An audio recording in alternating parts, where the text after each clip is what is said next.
Okay, so in this video, we will evaluate the given definite integral using a trigonometric substitution as it is required. As we have a quadratic polynomial here, we will first eliminate the linear factor by completing the squares. The completion of the squares here is fairly straightforward. To obtain x squared minus 6x, you simply square x minus 3. But by squaring x minus 3 again, you'll get x squared minus 3x minus 3x minus 6x plus 9. But we have to have plus 10, so of course 9 plus 1 gives you plus 10.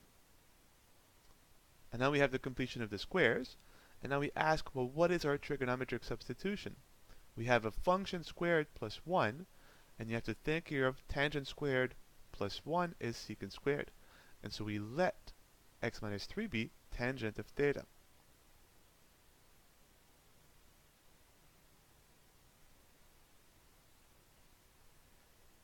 We take our differential on both sides. The differential of x minus 3 is simply dx.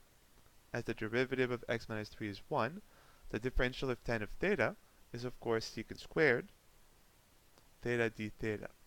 So the derivative of tangent is secant squared. Let's simplify our argument. As we have just said, x minus 3 squared plus 1. Well, if you square, you'll get tangent squared plus 1, which is of course secant squared of theta, a perfect square, which will then eliminate the square root. And so the square root of our quadratic polynomial, as I have just said, is simply the root of secant squared, which is secant of theta. We'll have to also replace the x here. So if you now isolate x as a function of theta, you of course obtain that x is tangent of theta plus 3, adding 3 on both sides. Now we're missing the bounds of integration. So let's see. When x is 3,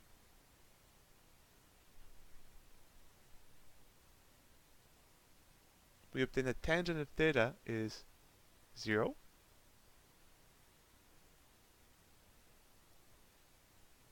But tangent is sine over cosine, and so if the result is 0, sine must be 0, and sine is 0 when theta is equal to 0. Then the upper bound, when x is 4, we get 4 minus 3, 1. So tangent of theta is equal to 1. And now that means that sine over cosine, the ratio is 1. So sine cosine must be equal. And of course this happens at pi over 4.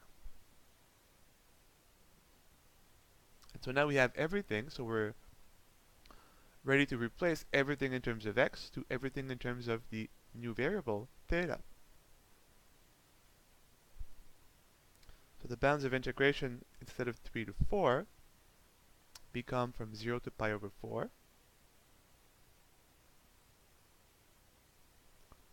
X is tangent of theta plus 3.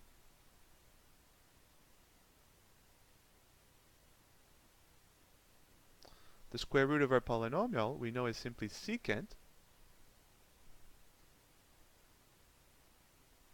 times dx, which is secant squared d theta. And now once again we have converted the original integral into a trigonometric integral. Well, let's see how we can evaluate this problem now.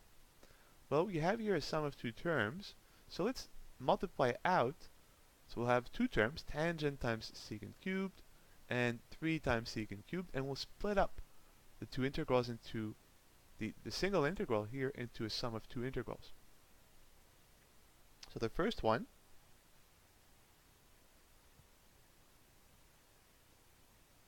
from 0 to pi over 4, we'll have tangent times secant cubed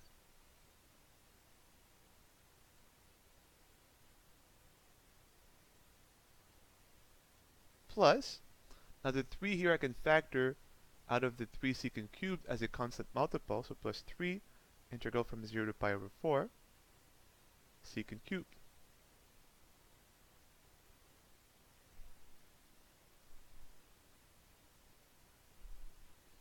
So how do we evaluate the first integral? Well, it's an integral in terms of tan and secant, and we have two options. Do we factor a secant squared, or do we factor a secant tangent? So if you try and factor a secant squared here, then you'll be left with the tangent secant, and this won't work because you'll have a single secant that you'll have to convert into a tangent, and this will introduce a square root. That's a bad idea. So we'll factor instead a secant tangent, and this is actually going to work out very nicely.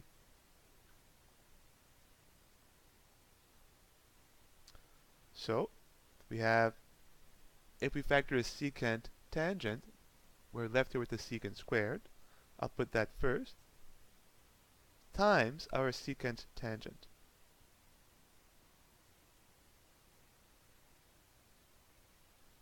Plus 3 times,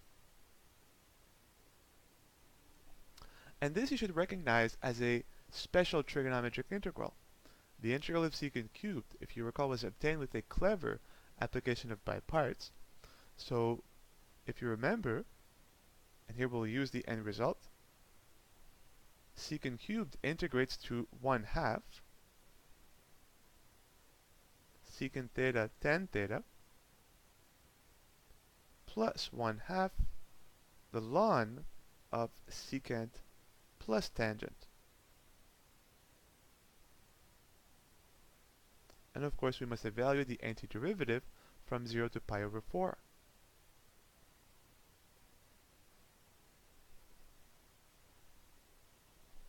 Okay, well what about now this integral?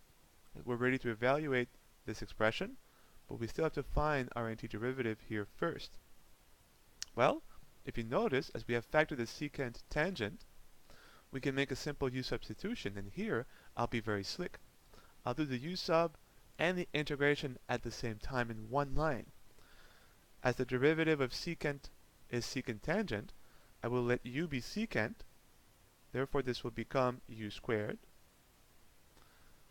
And if u is secant, du will be secant tangent d theta.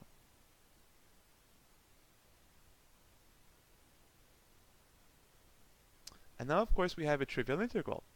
U squared du will integrate to u cubed over 3, but of course u is secant, so all we get is secant cubed of theta over 3. And of course we must evaluate our antiderivative from 0 to pi over 4.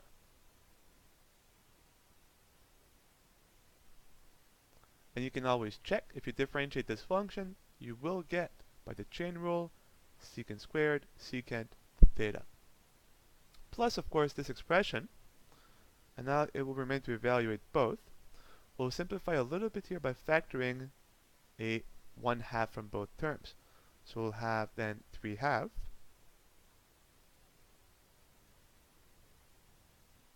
times secant tangent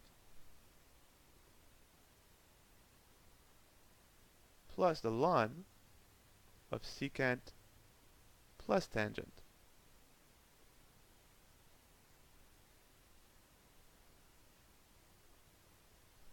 So before we're going to evaluate this, let's already find the values of sine and cosine at 0 and pi over 4. So this will simplify our steps a little bit. Let's do it here.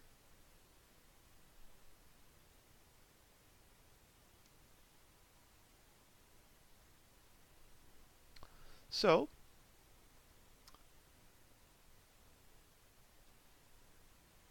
sine of pi over 4 is equal to cosine of pi over 4. And this is root of 2 over 2, or if you prefer, 1 over root of 2. So if you think now of secant and tangent, that's all we have. We have a secant and a tangent. So if you think of it, well, tangent is sine over cosine.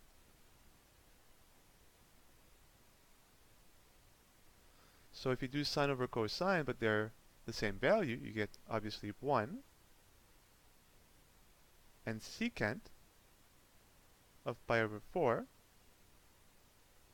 well, secant is 1 over cos, and if you do, I'll take this one, 1 over root of 2, you get, of course, root of 2. So now we have tan and secant at pi over 4. At 0, the result is trivial, right? Tan of 0. Well, tangent is sine over cosine. Sine of 0 is 0, so the result is 0. And secant of 0, well, secant is 1 over cos. Cos of 0 is 1. 1 over 1 is 1. So now we're ready to evaluate our expression.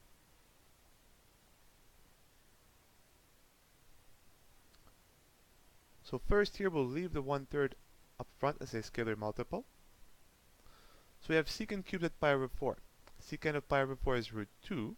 So we have root 2 cubed. Minus secant cubed at 0. But secant of 0 is 1. 1 cubed is 1. So minus 1. So done with the first evaluation. Plus 3/2.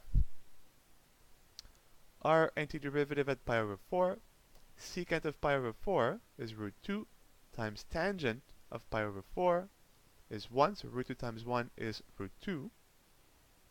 Check. Plus the ln of, and here both are non-negative, so I can drop the absolute value. At pi over 4, we're adding secant and tangent. So secant plus tan is root 2 plus 1. So that is our antiderivative at pi over 4, of course, minus the antiderivative at 0. But tan of 0 is 0, so this term is just 0 times 1, which is 0, so it goes away. Minus, of course, the ln of this expression, but tangent of 0 is 0, so it goes away. Secant of 0 is 1, so we're left with minus the ln of 1. But of course, the ln of 1 is simply 0. So this term will simply go away as well. And we're left with something that's actually not that bad. So what I'll do here is I'll rewrite root of 2 cubed as 2 times root of 2. If you think about it, root of 2 cubed is root of 2 times root of 2 times root of 2. But root of 2 times itself is simply 2. So it's 2 times root of 2. So here if I distribute my 1/3, I have 2 root of 2 over 3 minus 1/3 plus 3 root of 2 over 2 plus 3/2 ln of root of 2 plus 1.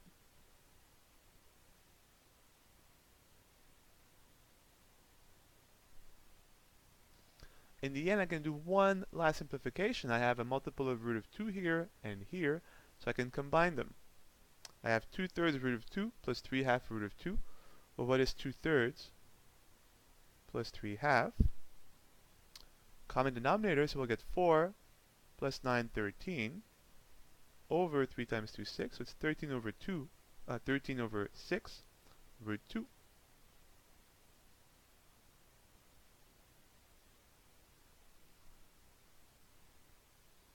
Minus 1/3, and of course plus 3/2, the ln of root 2 plus 1, and we're done. And if you look back to the original integral, this is a highly non-trivial answer. I don't think you could have guessed that this integral would evaluate to this given value. 13 over 6 root 2 minus 1/3 plus 3/2 ln of root 2 plus 1. I want to make one last comment. And what if we looked at the same definite integral, but now removing the linear factor, the negative 6x? Let's see how the problem would change. And again, to show you that integration problems are very sensitive. With the negative 6x here, we have to complete the squares and make a trigonometric substitution. But let's see if I remove the 6x. Let's see what happens.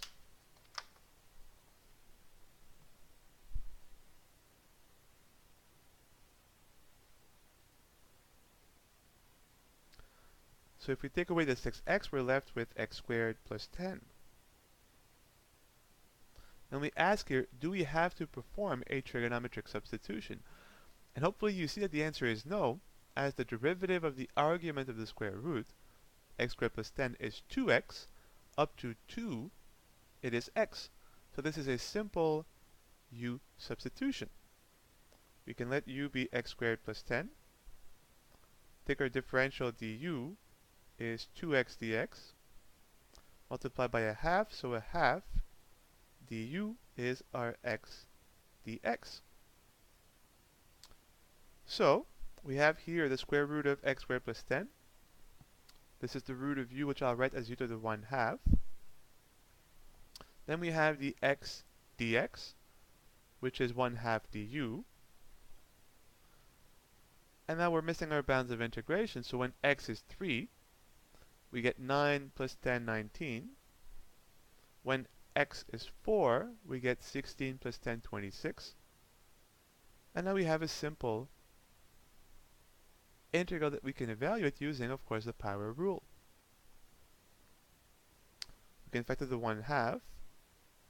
Power rule on u to the 1/2, so we add 1 to the exponent. A half plus 1 is 3/2. Divide by 3/2, you multiply by the reciprocal, times 2/3. And we evaluate from 19 to 26. We can cancel the 2 over 2, and so we're left with the third. U to the 3/2 when u is 26, so 26 to the 3/2, minus u to the 3/2 when u is 19, 19 to the 3/2. And if we want at the very end, we can rewrite 26 to the 3/2, as 3/2 is, of course, 1 plus 1/2. This is going to be 26 root of 26, minus 19 root of 19, all over 3. The point being, simply by removing the linear factor of negative 6x, we obtain a much simpler problem of integration, where a simple u substitution is sufficient. But with a negative 6x, the problem is actually a lot more substantial and interesting and requires a trigonometric substitution. So always be careful that you do not use a trig sub if it is not absolutely necessary, as is in this case.